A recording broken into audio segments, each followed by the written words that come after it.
Hey there, it's Michael. Welcome to Whole Again, the show that's here in support of the person you're becoming and your quest to live a meaningful life. And today, I'm hoping you'll just join me by taking a deep breath in and a slow, releasing breath out. I want to talk to you about hope. Not the emotion, but our dog, Hope. She recently passed away. So today, I also want to talk with you about grief. I've tried to record this already a few times, and each time I break down, and I'll probably do so in this recording as well. And if you're an animal lover, you might join me. So if you hear my voice cracking or my sniffles, it's all part of it. After all, we're all perfectly imperfect. Except for Hope. She was perfect. She was the type of dog that would meet people who would say they don't like dogs, but then they fell in love with dogs, all because of Hope. Hope was 16. She was an English Springer Spaniel. She came to live with us 10 years ago. She used to live on the farm my wife grew up on in Oregon. In the morning, we got her from the flight from Portland to Newark.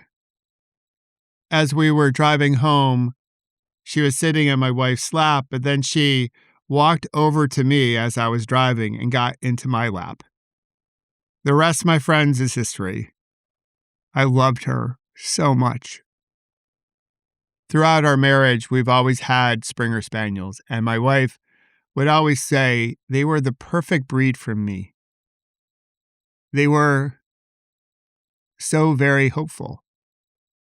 You see, there's a difference between hope and optimism.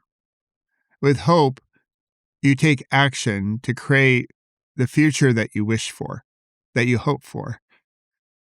So Hope had the perfect name for the perfect breed for me. Nearly 2 years ago, at the age of 14, during the evening of Election Day 2024, Hope developed something called bloat, which is rare to get with a dog Hope's size. The condition is life-threatening, and without immediate surgery, emergency surgery, dogs will pass away from it because it twists the GI tract. So that rainy night, I drove her up to the emergency vet. The vet told me what was involved, and she said, "Hey, this is an expensive surgery. Hope is an old girl. Do you really want to do the surgery?" And I told her, Hope doesn't die tonight. Of course, that sentence had a lot in it. I wasn't just talking about Hope. I was talking about a lot of things. In a lot of ways, we were hopeful.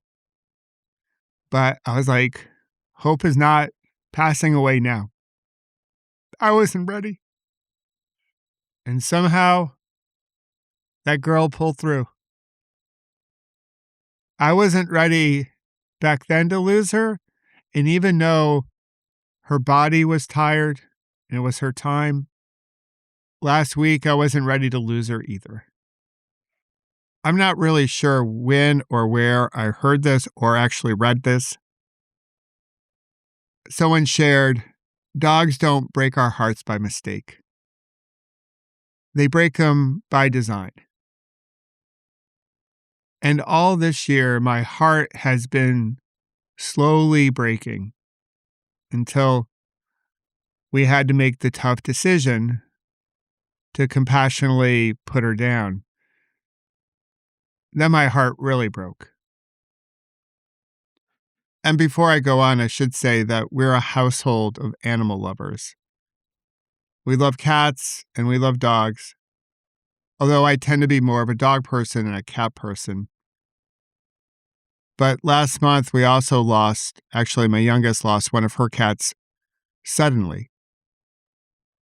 And that sudden loss has a different type of pain, but still a significant amount of pain. Hope's decline was gradual through our difficult winter and just her age. That gradual decline also hurts. And we, as lovers of animals, and when we bring them into our household, into our family, we know that most likely we will outlive them.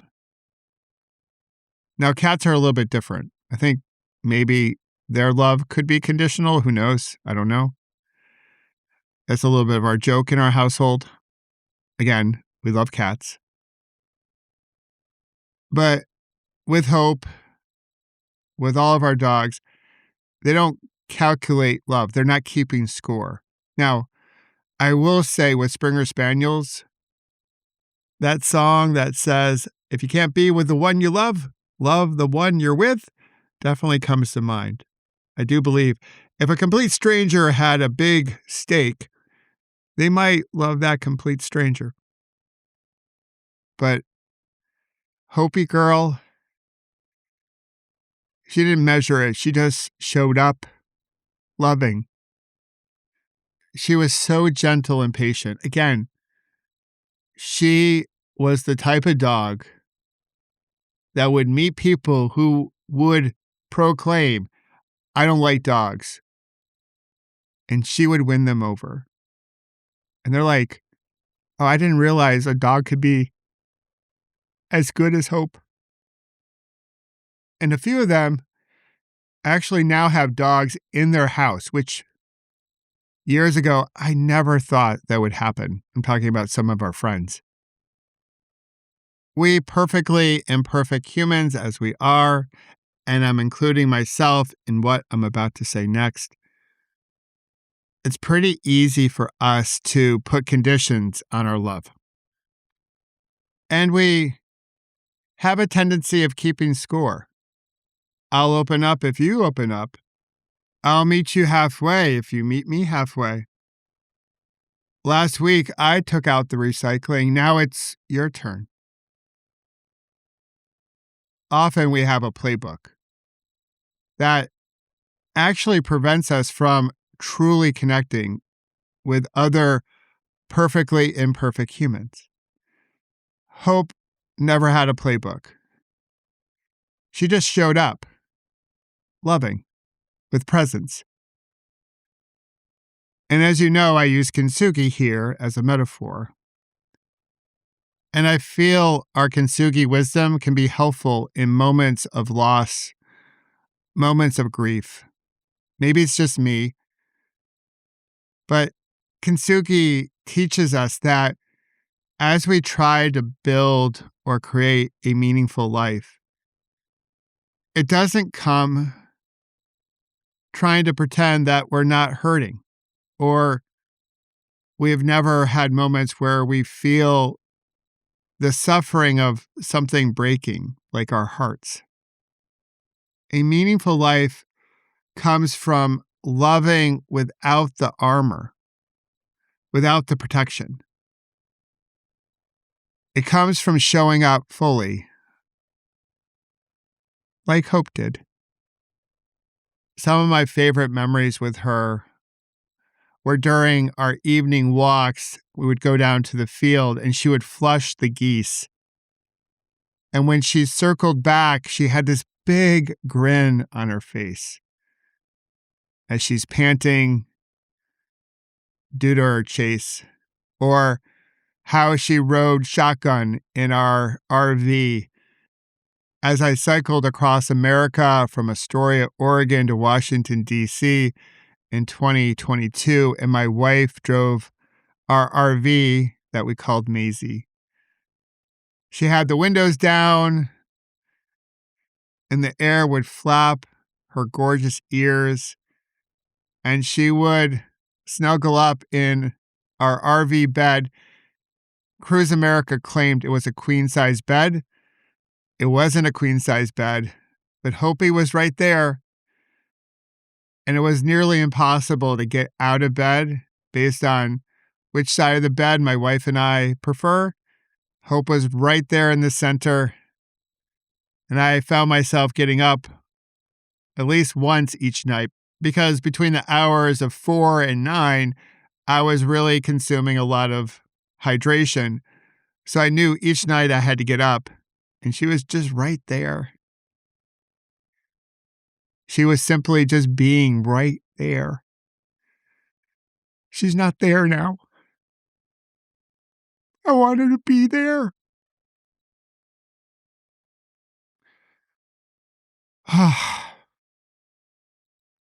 Grief is a funny thing. It surprises all of us. We never know how it's going to feel until we're going through it. And we all grieve in our own way. My daughters are grieving Hope's loss in their way. My wife is carrying her loss in her way. And I'm getting through this in my way. There's no right way, and there's no timeline. So if you're going through something, if you're grieving, be true to who you are. Offer yourself some grace. Don't think you're going too slowly or going too quickly. Don't let anyone else judge you for the grief you are dealing with right now. Don't let anyone say, you should get over it. Move on. Let it go. Grief hurts.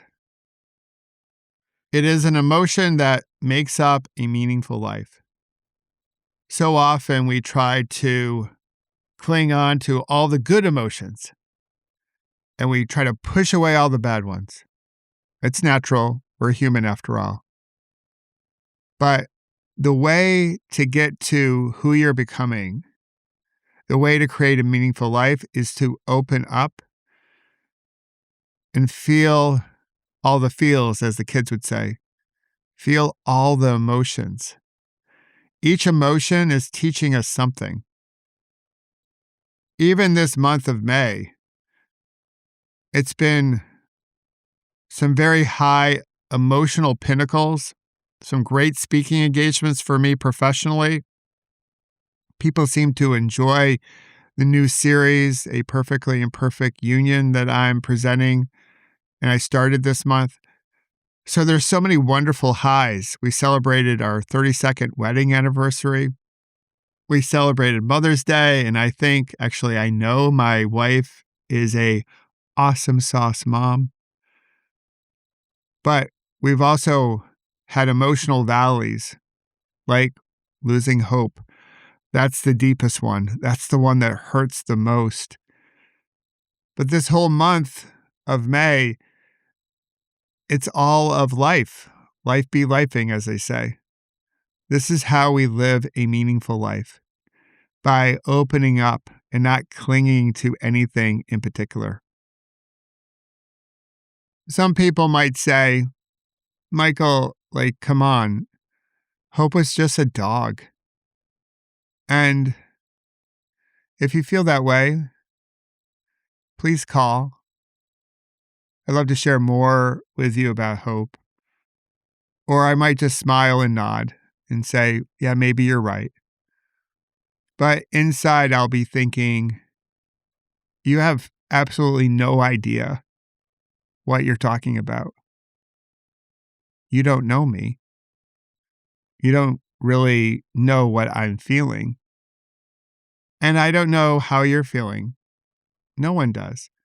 That's why I think it's pretty funny when someone says, oh my God, I know exactly how you're feeling.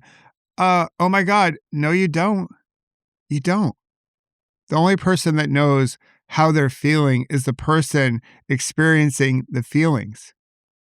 The grief we feel for an animal isn't smaller than, say, a human or any other form of grief. For most of us, The grief we feel is some of the purest grief or most honest grief that we'll ever carry. It's funny, as I'm recording this, our other puppy, Story, actually, she's no longer a puppy. She is 3 years old, just popped in to where I do my recordings. She can tell. She can tell that mom and dad are hurting, that mom and dad are sad.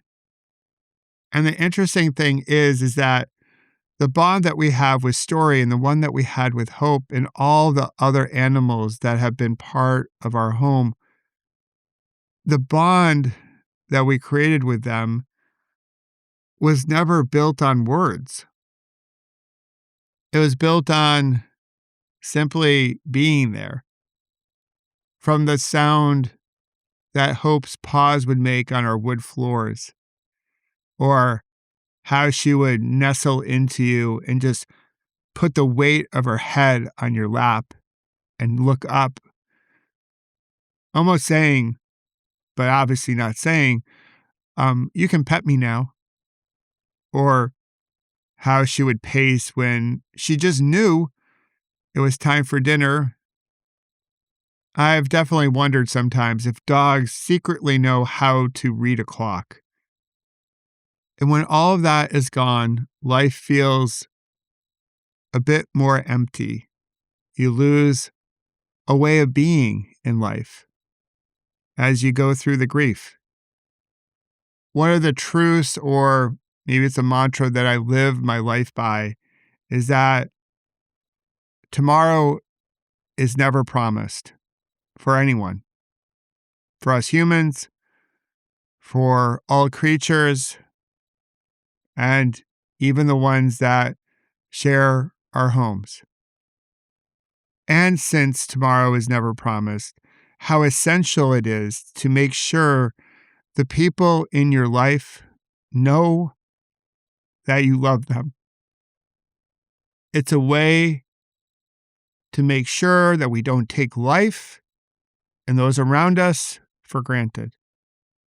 Hope's life was much shorter than I wanted it to be. But she lived 16 years, which is pretty long for a Springer Spaniel.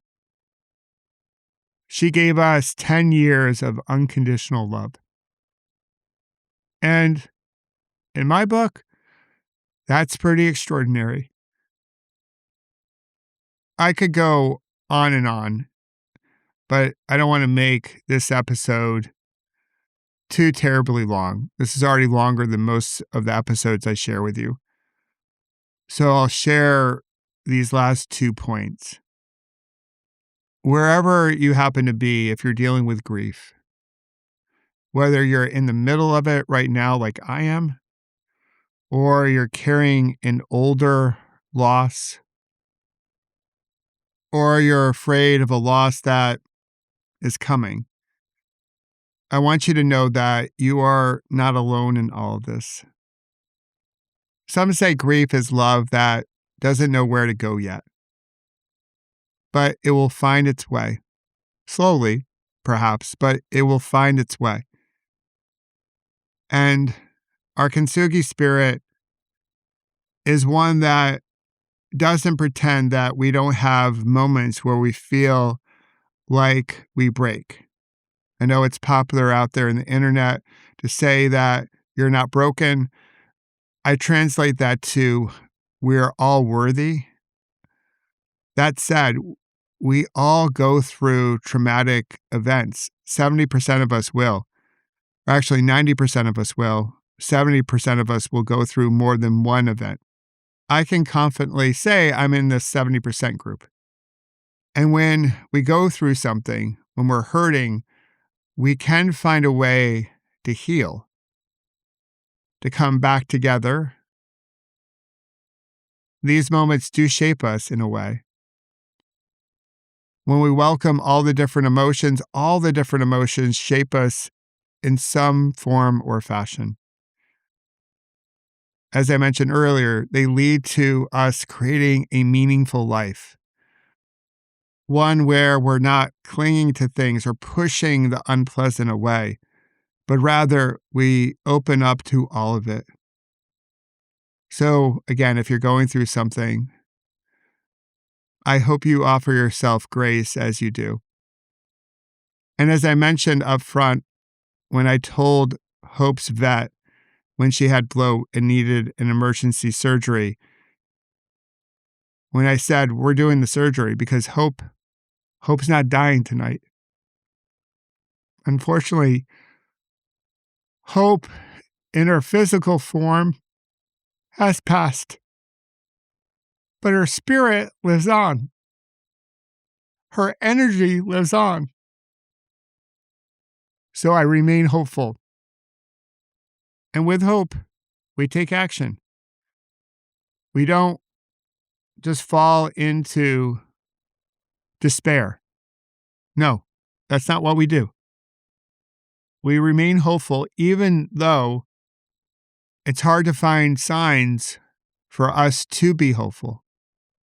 But they're there.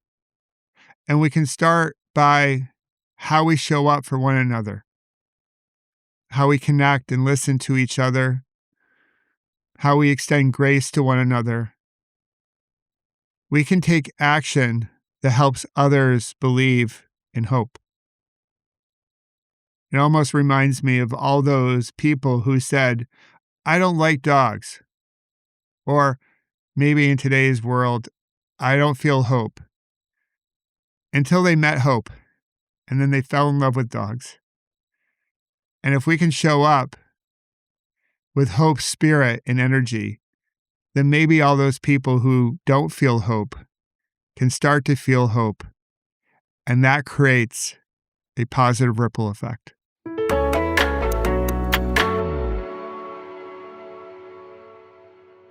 So I've gone on long enough. If you're still with me, thanks for listening. I'm going to go grab a few Kleenexes. And I also want to thank you for listening and being part of our Peloton.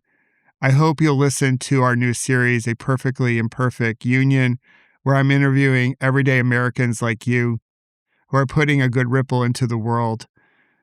And I've been asking them about their reflections as America turns 250. So I hope you'll check it out. And a little note here as we finish up. It's dinner time here in our household, at least for our animals. As I mentioned, Story came up as I was recording this because she's feeling the feel. She knows that mom and dad are a little bit off. But right now it's dinner time here for her. As soon as she heard her food being prepared, she bolted out of this room. So I guess she has maybe a condition on her love. It's whoever's going to feed her next. But, I find that funny. I'm not sure if you do. All right. Time to move on to our next thing. Until our next episode, let's remember to celebrate our scars as golden symbols of our strength and resilience. And don't forget to have fun. Storming the castle.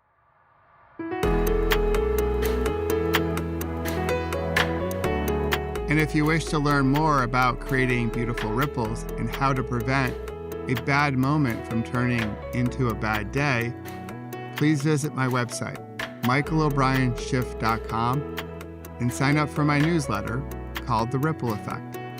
And join us each Monday, Wednesday, and Friday here at Whole Again and discover how you can heal, grow, and become more resilient.